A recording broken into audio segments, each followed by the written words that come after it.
नमस्कार। बाजार आज और कल में आप सभी का स्वागत है। मैं हूं स्वाति रायना। बताएंगे बाजार में आज का पूरा एक्शन, साथ ही कल के लिए स्ट्रैटेजी और शेयरों में कमाई के शानदार मौके भी। आप भी पूछ सकते हैं हमसे सवाल। नंबर है हमारा 02223001634 या फिर आप हमें 02223001635 पर कॉल कीजिए। फेसबुक पर @ZEE बिजनेस ऑनलाइन और एक्स पर @ZEE बिजनेस अपने सवाल भेजिए #बाजार आज और कल लिखकर। और आपकी कल की तैयारी कराएंगे जी बिजनेस के मैनेजिंग एडिटर अनिल सिंह भी। साथ ही खास मेहमान हमारे साथ हैं सेठी फिनमार्ट के MD विकास सेठी। विकास जी, स्वागत करते हैं आपका आज के शो में। और सबसे पहले मंगलवार के बाजार का हाल जरा समझ लें तो आज रही बाजार में मजबूती। सेंसेक्स 566 अंक चढ़कर 66,000 के पार बंद हुआ। निफ्टी करीब 180 अंक बढ़कर 19,700 के बेहद करीब बंद होने में सफल रहा। तो बैंक निफ्टी की बात करें 473 अंक चढ़कर 44,360 के लेवल पर आज इसकी क्लोजिंग हुई है।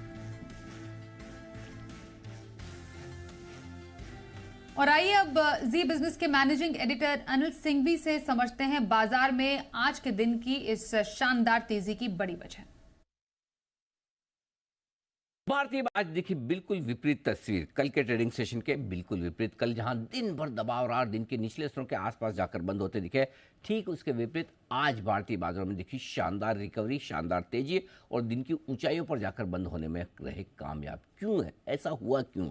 ये बड़ा सवाल है। पहला, एक तो ये कि इजराइल और हमास के बीच में जो तनाव चल रहा है उसको लेकर बिल्कुल लड़ाई जारी है, लेकिन कोई नई बुरी खबर सुनने को नहीं मिली। ये बड़ी रिलीफ की बात थी, पहला। दूसरा, कल रात अमेरिकी बाजारों में ऐसी रिकवरी आई कि पूछे मत। 200 पॉइंट से नीचे होने के बाद डाउ रिकवर होकर 150 पॉइंट ऊपर, यानी कि निचले स्तरों से 350 पॉइंट की शानदार रिकवरी। और सोचिए, इस दुनिया भर के तनाव के बीच में अमेरिकी बाजार ऊपर जाकर बंद हुए, तो वो कॉन्फिडेंस बढ़ाने वाला था। तीसरा कारण यह था कि कल के सेशन में हमारे बाजार कमजोर तो हुए, लेकिन एफआईज की तरफ से बिकवाली का आंकड़ा बिल्कुल छोटा सा, और साथ ही लोकल फंड ने दमदार 2600 करोड़ से ज्यादा की खरीदारी की। इस महीने की कैश मार्केट की सबसे बड़ी खरीदारी। इसका मतलब क्या? दो चीजें हो रही थी। एक तो अमेरिकी बाजार पिछले 2 सेशन से खराब खबरों पर तेजी दिखा रहे हैं। दूसरी बात, पिछले 2 सेशन से भारतीय बाजारों में एफआईज बिकवाली को लेकर अपना हाथ रोक रहे हैं, उतनी दमदार तरीके से नहीं कर रहे हैं। बस ये कॉन्फिडेंस काफ़ी था, और उसके बाद अच्छी खबरें, तो भारतीय बाजार चल पड़े, गैप से खुले, और गैप से खुलने के बावजूद पीछे मुड़कर बिल्कुल भी नहीं देखा। लगातार खरीदारी होती दिखी। जो 50 पॉइंट ऊपर खुला निफ्टी, पौने 200 पॉइंट ऊपर जाकर 19,700 के बेहद करीब बंद होने में रहा कामयाब। वहीं बैंक निफ्टी भी जबरदस्त तेजी के साथ 44,360 के लेवल के आसपास अच्छी मजबूती के साथ बंद होता दिखा, करीबन 450 पॉइंट ऊपर रहा। सेंसेक्स में भी अच्छी खरीदारी देखने को मिली। ब्रॉडर मार्केट तो और भी मजबूत था। मिड कैप स्मॉल कैप शेयरों को तो जैसे बहाना चाहिए बढ़ने का, बस थोड़ा सा माहौल ठीक हुआ नहीं, ये ऐसी तेज दौड़ लगाते। दोनों इंडेक्स 1.25% से ज़्यादा मजबूत ऊपर होकर बंद होने में कामयाब रहे। तो इससे आप अंदाजा लगा सकते हैं कि आज की रिकवरी एक तो चौतरफा थी, पूरे दिन भर थी, हर एक लेवल से बाजार बढ़े, हाईएस्ट पॉइंट पर बंद हुए। और एक बार की सेकंड हाफ में तो सब भूल भी गए कि कल कोई युद्ध की बातें हो रही थी। वीकेंड पर हमने इतने तनाव देखा था, तो बिल्कुल बाजार ने यू टर्न लिया और आज शानदार तेजी के साथ दिन की ऊंचाइयों पर हुए बंद। और आइए आगे बढ़ने से पहले संस्थागत निवेशकों के आंकड़े को देख लेते हैं। एफआईआई यानी विदेशी संस्थागत निवेशकों ने कैश मार्केट में करीब 1005 करोड़ रुपए की बिकवाली की है, तो वहीं डीआईआई यानी घरेलू संस्थागत निवेशकों की तरफ से करीब 1,963 करोड़ रुपए की खरीदारी के आंकड़े सामने आए हैं।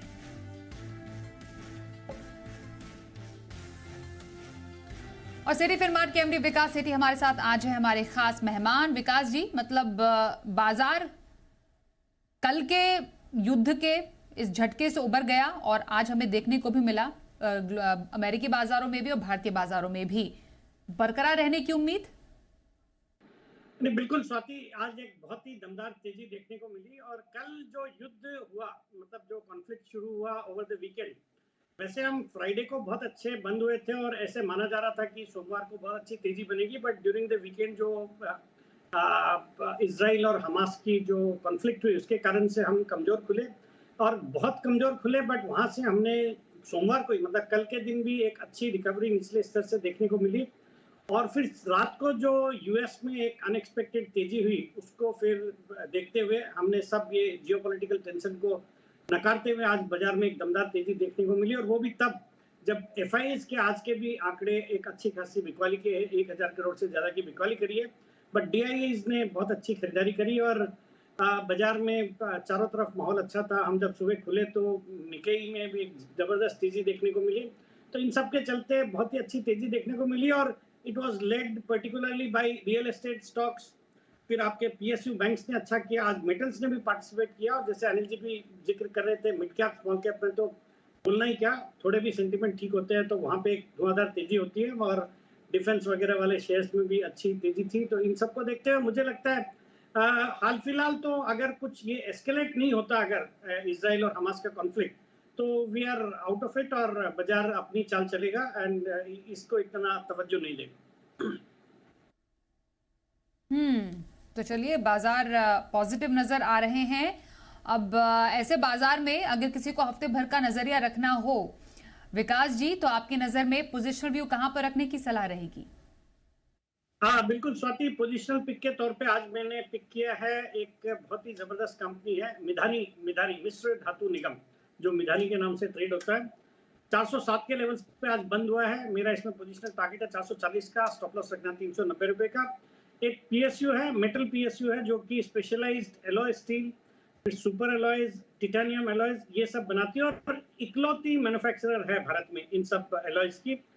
डिफेंस के स्पेस को कैटर करती है, एरोस्पेस, एटॉमिक एनर्जी और एरोनॉटिक्स। और इनका एक नाल्को के साथ जॉइंट वेंचर भी है for high and aluminium alloy, जो कि डिफेंस और एरोस्पेस में काम आता है। और कंपनी ने एक नया प्लांट भी कमीशन किया है रोहतक में, जिसके अंतर्गत ये बुलेट प्रूफ वेस्ट, फिर आर्मर्ड पर्सनल व्हीकल्स वगैरह बनाएंगे।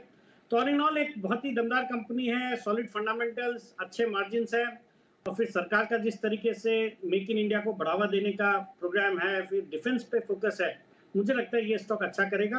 अब हाल ही की गिरावट में थोड़ा ये भी करेक्ट हुआ है, मुझे लगता है यहाँ से अच्छा अपसाइड की उम्मीद है। तो इसमें खरीदारी करने की सलाह रहेगी, 440 का टारगेट और 390 का स्टॉप लॉस। तो मिश्र धातु में पोजिशनल ट्रेड रखने की सलाह आ रही है हमारे आज के एक्सपर्ट विकास जी की तरफ से। विकास जी, अब लंबी अवधि के नजरिए के लिए अपना पसंदीदा स्टॉक बताइए। हाँ बिल्कुल स्वाति, लंबी अवधि के लिए यहाँ पे खरीदारी करने की सलाह रहेगी कैपेसिटी इंफ्रा में, जो आज 214 के आसपास बंद हुआ है। ये कंपनी स्पेशलाइज करती है हाई राइज कंस्ट्रक्शन करने में, हाई राइज बिल्डिंग्स बनाती है और जितने मुंबई में बड़े बड़े जो बिल्डर्स हैं, डेवलपर्स हैं, उन सब के साथ इनका करार है या उन सब के लिए काम करती है। फिर महाडा और सिडको के लिए भी काम करती है और जो बड़े बिल्डर्स जैसे लोडा है, फिनिक्स, ओबरॉय, रहेजा, रेमंड, गोदरेज, इन सबको कैटर करती है। और पिछले क्वार्टर में इन्होंने अदानी और डीएलएफ को भी के साथ भी करार किया है या उनके लिए भी काम करने लगी है। और हमने देखा मुंबई में अडानी को धारावी के रीडेवलपमेंट का भी काम मिला, तो उसका भी एक बड़ा फायदा इनको हो सकता है। और हाल ही में जी बिजनेस पे एक रिपोर्ट थी जिसमें ये बताया गया कि ये जो सितंबर महीना था, ये पिछले 10 साल का मुंबई के रियल एस्टेट का सबसे अच्छा महीना था from a registration point of view. Property जितनी इस सितंबर में रजिस्टर हुई पिछले 10 सालों में नहीं हुई। तो इस तरह का हम traction Mumbai real estate market में देख रहे हैं और ये कंपनी स्पेशलाइज करती है इन बिल्डरों के लिए कंस्ट्रक्शन करने का। तो मुझे लगता है बहुत ही ब्राइट फ्यूचर रहेगा और एक अच्छे लेवल्स पे स्टॉक ट्रेड कर रहा है। हाल ही में इसमें भी अच्छा करेक्शन हुआ है, मुझे लगता है यहाँ पे बिल्कुल खरीदारी करने का मौका है और बाजार के कुछ दिग्गज निवेशक भी इसमें निवेशित है और स्टेक भी हाल ही में इंक्रीज किया है। मुझे लगता है इस स्टॉक को यहाँ पे खरीदना चाहिए। मेरा इसमें 9 से 12 महीने का टारगेट है 300 रुपए। क्या बसाट इंफ्रा में 300 के टारगेट के लिए लंबी अवधि की खरीदारी करने की सलाह विकास जी दे रहे हैं। आइए पहले कॉलर से बात करते हैं। इस वक्त हमारे साथ उत्तर प्रदेश उन्नाव से राहुल प्रजापति हैं। राहुल जी नमस्कार, बताइए कौन सा स्टॉक है आपके पास? Good evening ma'am, good evening छठी साहब। मेरा पहला सवाल है कि मैंने आरसीएफ लिया हुआ है 2000 शेयर 100 रुपए के भाव पे, और मेरा दूसरा सवाल है पराग मिल पे ये हमने लिया है 90 पे 2000 शेयर। दोनों में अभी क्या करना चाहिए हमें? ओके, तो पराग मिल्क और आरसीएफ पे तो मुनाफा है आपको। 100 रुपए की आपकी खरीद है 43,600 का। मुझे बताएंगे दोनों स्टॉक्स पर कब तक रहने का आपका प्लान है राहुल जी? 6 महीने। 6 महीने का नजरिया दोनों स्टॉक्स पर रख रहे हैं ये। और पराग मिल्क पे तो जबरदस्त मुनाफा आपने कमाया है, क्योंकि आपकी 95 की खरीद है, 204 पर पराग मिल्क है। बहुत बहुत बधाई आपको सबसे पहले। अब 6 महीने के व्यू के लिए सर बताइए विकास जी, क्या लगता है आपको दोनों स्टॉक्स में क्या करें? देखिए स्वाति, इनको सलाह रहेगी दोनों स्टॉक में बने रहने की। जहां तक आरसीएफ का सवाल है, एक बहुत ही जबरदस्त कंपनी है और आजकल हम देख रहे हैं फर्टिलाइजर शेयर्स में अच्छी तेजी बनी हुई है। और यहाँ से जब बजट की प्रक्रिया शुरू होगी और आमतौर पे यहाँ से बजट तक इन शेयर में अच्छी तेजी रहती भी है। और वैसे आजकल फंडामेंटल्स भी इंप्रूव हो गए और इसमें एक वैल्यूएशन का भी कंफर्ट है, बिकॉज इनके पास एक बहुत ही वैल्यूएबल लैंड बैंक है। तो उन सबको देखते हुए आरसीएफ में होल्ड करने की सलाह रहेगी। डिस्पाइट द फैक्ट इन्होंने अच्छे मुनाफे पे बैठे हैं, बट यहाँ से भी अच्छे अपसाइड आ सकते हैं। और जहां तक पराग मिल्क का सवाल है, पहले तो इनको बधाई देनी चाहिए। बहुत ही अच्छे लेवल्स पे इन्होंने एंट्री करी, अपने इन्वेस्टमेंट को डबल कर लिया। ये स्टॉक भी अच्छा स्टॉक है और विद इन द स्पेस अगर पीएस से कंपैरिजन करेंगे तो वैल्यूएशन के लिहाज से सस्ता है अभी भी, इतनी तेजी के बाद। और ये भी इसके हाइस थे 225 के आसपास के, वहां से थोड़ा करेक्ट होकर इन लेवल्स पे है। मुझे लगता है यहाँ से अपसाइड बनेंगे तो होल्ड करने की सलाह। बिल्कुल, तो दोनों ही स्टॉक्स आरसीएफ और पराग मिल्क होल्ड करने की सलाह आपको दे रहे हैं विकास जी। अगले कॉलर हमारे साथ हैं, उनसे भी बात कर लेते हैं। हमारे साथ इस वक्त हैं राजस्थान से देवीलाल जी। नमस्कार, बताइए कौन सा स्टॉक आपके पास है? जी मैडम नमस्कार जी, मेरे पास में SBFC फाइनेंस के शेयर हैं, 83 में लिए हुए हैं। 500 शेयर है, तो अभी होल्ड करना चाहिए या आज थोड़ा मैं 5 से 6 महीने रुक सकता हूँ? 5 से 6 महीने का नजरिया SBFC फाइनेंस पर रख रहे हैं। कैसा लगता है आपको ये स्टॉक विकास जी? कोई और ऑल्टरनेट स्ट्रैटेजी आपकी तरफ से क्या रहेगी इनके लिए? बिल्कुल स्वाति, देवीलाल जी के लिए एक तो मैं इस स्टॉक को बहुत क्लोजली ट्रैक नहीं करता हूं, तो इस पे राय देना थोड़ा डिफिकल्ट है। बट इस स्पेस से मुझे कई सारे स्टॉक्स पसंद है, जैसे कई बार मैंने पूनावाला फिनकॉर्प को रिकमेंड किया है इस चैनल पे भी। मुझे लगता है वो स्टॉक अच्छा है। या फिर आपको छोटी अगर स्मॉल फाइनेंस बैंक में अगर निवेश करना है तो उत्कर्ष स्मॉल फाइनेंस बैंक आजकल एक पसंदीदा स्टॉक रहा है। फिर हाल ही में सूर्योदय स्मॉल फाइनेंस बैंक ने भी अपने अपडेट्स दिए, वो भी अच्छा लगता है। तो इस तरह के स्टॉक में अगर, या फिर आप पब्लिक सेक्टर बैंक्स में अगर देखेंगे तो जैसे बैंक ऑफ महाराष्ट्र है, bank of India, union bank, PNB, इन तरह के स्टॉक्स में अगर निवेश करेंगे तो ज्यादा अच्छा रहेगा। तो कुछ ऑल्टरनेट स्टॉक्स भी सजेस्ट किए हैं आपको? पूनावाला फिनकॉर्प, उत्कर्ष स्मॉल फाइनेंस बैंक हो गया, bank of Maharashtra, PNB, bank of India, ये कुछ ऐसे फ्रंटलाइन पब्लिक सेक्टर बैंक्स है जहां पर आप खरीदारी के मौके तलाश सकते हैं।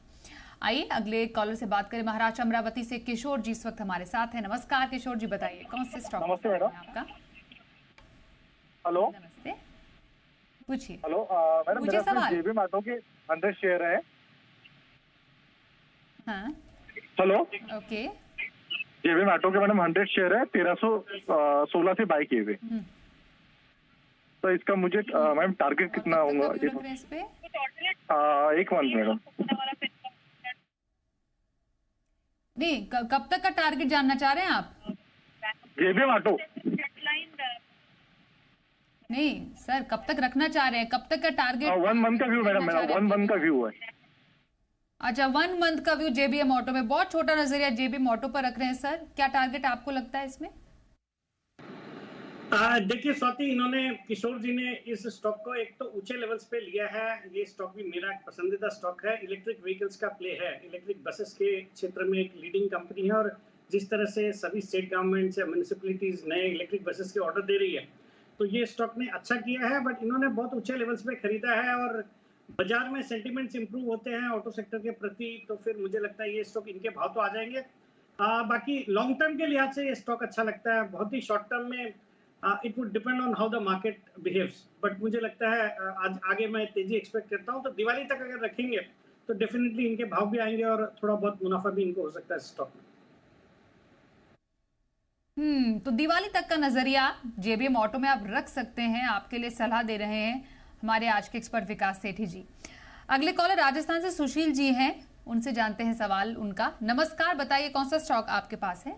नमस्कार मैडम, और नमस्कार सेठी सर। सेठी सर को कुछ याद है तो मैं वही सुशील बोल रहा हूँ जो कुछ दिन पहले की जी बिजनेस में अनिल सर से भी मेरी बात हुई थी।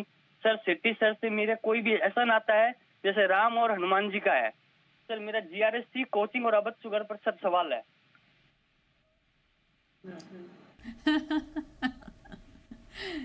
बहुत बढ़िया सेठी सर, आप जब भी हमारे साथ आते हैं शो में, आपको आपके बहुत ही पसंदीदा, आपके जितने भी फैंस हैं, आपको चाहने वाले मिल ही जाते हैं, तो उसके लिए बहुत बधाई आपको sir.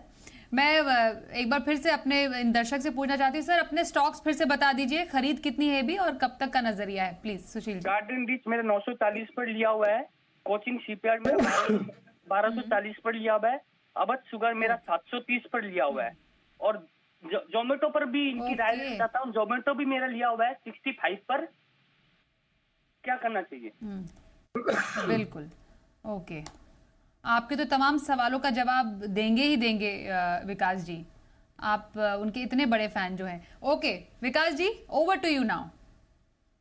Thank you Swati, thank you Zee Business, जिसके कारण इतनी लोग फैन फॉलोइंग होती है, और सुशील जी को भी अलग से धन्यवाद। इन्होंने कई बार बहुत बार इनसे इंटरेक्शन हो गया है। हाल ही में इन्होंने अनिल जी से रिक्वेस्ट भी किया था मेरी खिंचाई करने को, मुझे याद आता है, तब इनको पता चल गया होगा कि मुझे याद है सुशील जी कलकत्ता वाले। बाकी इन्होंने स्टॉक्स, तीनों ही अच्छी क्वालिटी के स्टॉक्स पे पूछा है। जहाँ तक कोचिन शिपयार्ड का सवाल है, एक बहुत ही बेहतरीन कंपनी है, और जिस तरह से ये शिपयार्ड वाली कंपनियों में एक तेजी का माहौल बना हुआ है, और हम देख रहे हैं जिस तरह के जियोपॉलिटिकल टेंशन है, इनके लिए ऑर्डर्स की और डिमांड रहेगी, तो अच्छा लगता है, स्टॉक होल्ड करना चाहिए। फिर Awadh sugar with in the sugar space एक अच्छी क्वालिटी की कंपनी है, हालांकि इन्होंने थोड़े ऊंचे लेवल्स पे लिया है, थोड़ा नुकसान है, बट मुझे नहीं लगता इनको घबराना चाहिए और होल्ड करना चाहिए। और जहां तक जोमेटो का सवाल है, अगर सुशील जी मुझे फॉलो करते हैं तो इनको याद होना चाहिए, मैंने अभी हाल ही में जो stock of the tournament Anil ji ने लिया था अर्ली मॉर्निंग शो में 5 अक्टूबर को जब वर्ल्ड कप शुरू हुआ, तब मेरी रिकमेंडेशन थी इस पे, और ड्यूरिंग द वर्ल्ड कप तो मुझे लगता है शॉर्ट टर्म में अच्छा करेगा ये स्टॉक, बिकॉज वर्ल्ड कप के दौरान इनके जो फूड डिलीवरी का कारोबार है उसमें जबरदस्त ऑर्डर आने की संभावना है। फिर इनका जो ब्लिंकिट वाला कारोबार है वो भी अच्छा कर रहा है, and that should also break even pretty soon. तो ये शॉर्ट टर्म में भी अच्छा लगता है, और लॉन्ग टर्म पे भी मैं इस पे बुलिश हूँ, और मेरा इसमें 9 से 12 महीने का 150 रुपए का टारगेट है, तो बिल्कुल। और इनको बधाई भी देनी है, 65 रुपए के लेवल्स पे इन्होंने बहुत अच्छे लेवल्स पे जोमेटो को खरीदा है, बिल्कुल बने रहने की सलाह। कल के बाजार पर क्या रखे खास स्ट्रैटेजी और बाजार के लिए अहम संकेत, समझते हैं अनिल जी से। जहां तक कल के बाजारों का सवाल है, अंतर्राष्ट्रीय बाजारों से हमें 2 संकेत लेने हैं। पहला तो एक इजराइल और हमास के बीच में कोई अच्छी या बुरी खबर सुनने को मिलती है, उस पर रिएक्शन दुनिया भर के बाजार देंगे, हम भी देंगे। दूसरा, अमेरिकी बाजारों में क्या कुछ होता है, तेजी मंदी कैसा माहौल रहता है, और साथ ही डॉलर इंडेक्स, बॉन्ड यील्ड वगैरह, ये छोटे मोटे फैक्टर्स जो है उन सब पर रखेंगे नज़र, और सुबह सुबह देखते हैं कि किस तरह का एक्शन डाउ फ्यूचर्स में दिखता है। ये बाहर के संकेत है। इन सब संकेतों में सबसे इंपॉर्टेंट होगा कच्चा तेल, जो 87 से 88 डॉलर के आसपास अभी टिका हुआ है। लेकिन इसके अलावा हमारे अपने संकेत भी इंपॉर्टेंट होंगे। हमारे बाजार बंद होने के वक्त डाउ फ्यूचर्स लगभग 75 पॉइंट ऊपर ट्रेड कर रहे थे, तो अमेरिका में मजबूत सेशन की उम्मीद तो है ही, लेकिन आज के सेशन में जो बढ़िया खरीदारी हुई, क्या उसमें एफआईएस की तरफ से खरीदारी का आंकड़ा दिखता है बड़े दिनों बाद? ये इंटरेस्टिंग होगा। तो अगर वो नंबर नजर आया तो फिर कल देखिए ट्रेडिंग रेंज का ऊपरी सिरा जो है ना, उसको पार करने की कोशिश करेंगे। और आप सोचेंगे ये ऊपरी सिरा है क्या? 19,725 से 19,800, ये वो रेंज है जो रुकावट की है। एक बार 19,800 को पार करके टिके और बंद होते दिखे तो फिर आप लाइफ हाई की तरफ वापस से बढ़ते हुए नजर आएंगे। तो ये बड़ा क्रूशियल लेवल है ट्रेडिंग रेंज का ऊपरी सिरा। अगर ग्लोबल संकेत कमजोर रहे तो फिर क्या?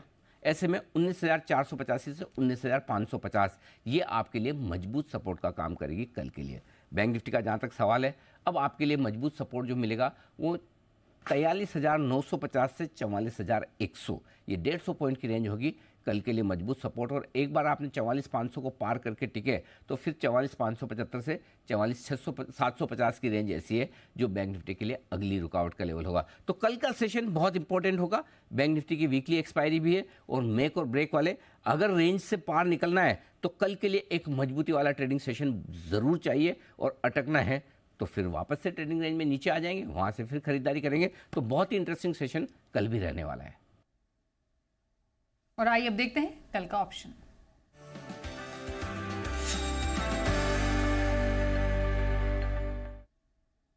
हमारे साथ हैं एक्सिस सिक्योरिटीज के राजेश पालविया। राजेश जी, बहुत स्वागत है। कल के बाजार में कहां पर मौके नजर आ रहे हैं?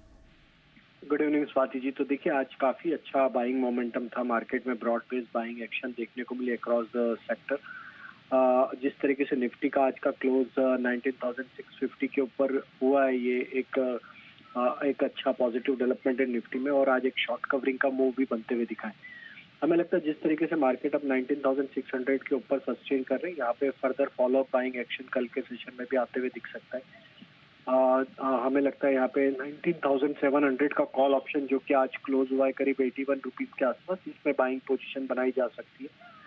हम एक्सपेक्ट कर रहे हैं ये मार्केट में मोमेंटम 19,750 19,800 की तरफ बढ़ते हुए दिखेगा। तो ये कॉल ऑप्शन के टारगेट हम प्रोजेक्ट कर रहे हैं 125 रुपए से 135 रुपए तक के अपसाइड 19,700 के कॉल ऑप्शन में आते हुए दिख सकती है।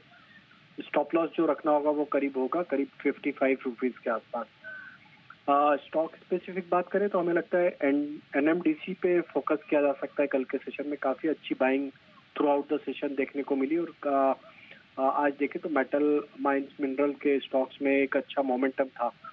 एनएमडीसी का सेटअप हमें काफी प्रॉमिसिंग लग रहा है। 158 160 तक की अपसाइड हमें लगता है आते हुए दिख सकती है। 147 के स्टॉप लॉस से बाय किया जा सकता है। जी, बहुत धन्यवाद राजेश जी कल के बाजार के लिए ऑप्शन स्ट्रेटजी बताने के लिए। और विकास जी, आपकी नजर में कल के बाजार में कहां पर मौके तलाशे जा सकते हैं? हाँ बिल्कुल स्वाति, कल के लिए जो मेरी इंट्राडे पिक रहेगी, मेरा एक पसंदीदा स्टॉक है, थोड़ी देर पहले भी मैंने जिक्र किया था, उत्कर्ष स्मॉल फाइनेंस बैंक में खरीदारी करने की सलाह रहेगी, जो आज 56 रुपए पे बंद हुआ है। एक छोटी साइज की बैंक है जो कि मेनली छोटी टिकट साइज के लोन्स देती है, जो इकोनॉमिकली एक्टिव जरूरतमंद महिलाएं होती है उनको देती है, और मेनली बिहार और यूपी में काफी एक्टिव है। और इसके अलावा एसएमईज को, फिर affordable housing, commercial vehicle, gold loans, इन सब सेगमेंट में भी है। 26 स्टेट्स और यूनियन टेरिटरीज में मिला के इनके 851 ब्रांचेस है, और बहुत ही एग्रेसिव एक्सपेंशन प्लान्स है। 200 नए branches in the next 2 years इनके प्लान्स है खोलने के। और ये जिन सेगमेंट में ऑपरेट करती है वहाँ प्राइवेट लेंडर्स बहुत हाई रेट्स चार्ज करते हैं, तो इनको एक कॉम्पिटिटिव एडवांटेज है। बाकी एक बहुत ही स्ट्रॉन्ग, डाइवर्सिफाइड और एक्सपीरियंस्ड बोर्ड और मैनेजमेंट है। सब एक्स बैंकर्स है with HDFC bank, ICICI bank, SBI, Kotak के से। और कंपनी का पूरा फोकस है टेक्नोलॉजी पे और डिजिटल ऑफरिंग्स पे। मुझे लगता है ये स्टॉक अच्छा करेगा, और इसके जो हाल ही में अपडेट्स आए, अपडेट्स भी बहुत ही शानदार थे। इस स्टॉक में कल के लिए भी खरीदारी करने की सलाह रहेगी, और मेरा कल का टारगेट रहेगा इसमें 60 रुपए का, और स्टॉप लॉस रखना है 54 रुपए का, 54। तो उत्कर्ष स्मॉल फाइनेंस बैंक कल की खरीदारी के लिए अच्छा लग रहा है। विकास सेठी जी को धन्यवाद करेंगे सर हमारे साथ आज के इस शो में शामिल होने के लिए। बाजार आज और कल में बस इतना ही, रुकेंगे ब्रेक के लिए। बने रहिए हमारे साथ और देखते रहिए जी बिजनेस।